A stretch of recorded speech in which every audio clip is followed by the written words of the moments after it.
one that you've talked about, the lack of the sort of some silos between the industry and the research community. So I'll give an example. So it's really hard to even access journals or publications or research work that is being done in the respective universities. Sometimes you actually don't know who else in your ecosystem is doing similar research work as you're doing. Now, I got to experience this because I think last year I was working on one of the projects that Tonya mentioned over here. It was on water, and one of the things I was looking at was the risks around the water systems. And one of the things that needed to be considered was the need for an insurance product around that. And I had to really look into the Kenyan universities to really see, because I expected that in this ecosystem, in this space, there must be someone who's really tried to do a similar problem.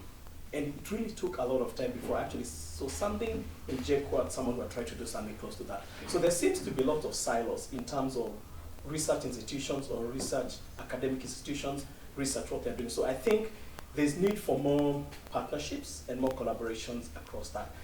Then the next one, just to, to sort of move on to the next one.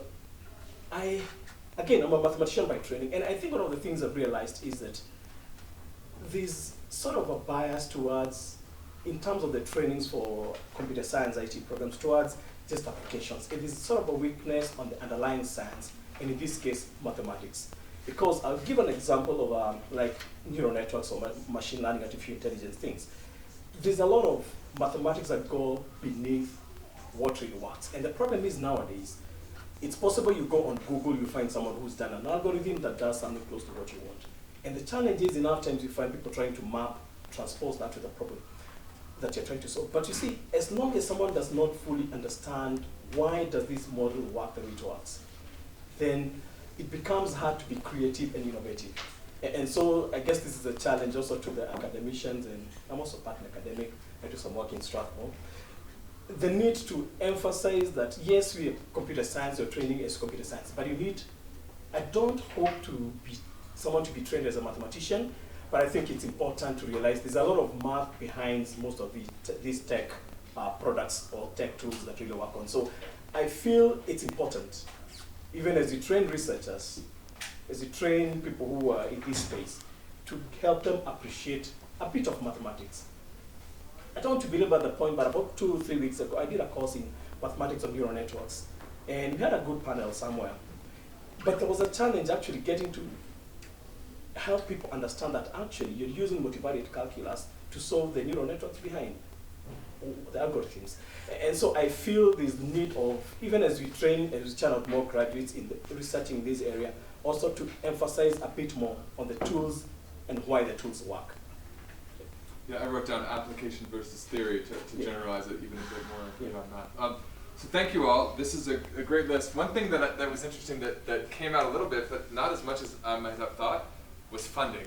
Oftentimes when you're asked this question, the first discussion is always, oh, we don't have enough money to do the research we want to do. And that kind of came out, but it wasn't one of the top issues, which I think is maybe that's a positive sign that there is more funding. So I'd like to turn the discussion now, both to the panel members and to audience members, about things that have happened in your organization that have worked to overcome some of these challenges. And so could you share a success story about, we busted down the silos and we're able to collaborate.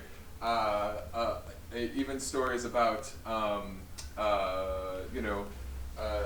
uptake of highly trained, highly skilled graduates in industry, ways that institutions have dealt with institutional barriers like high teaching load, or researchers often having another job because they're a consultant or they work with their NGO. Or so it could be for the panel or for the audience. Does anyone want to share a strategy or a success story or a project that they've done that will give us some insight about ways to overcome these barriers?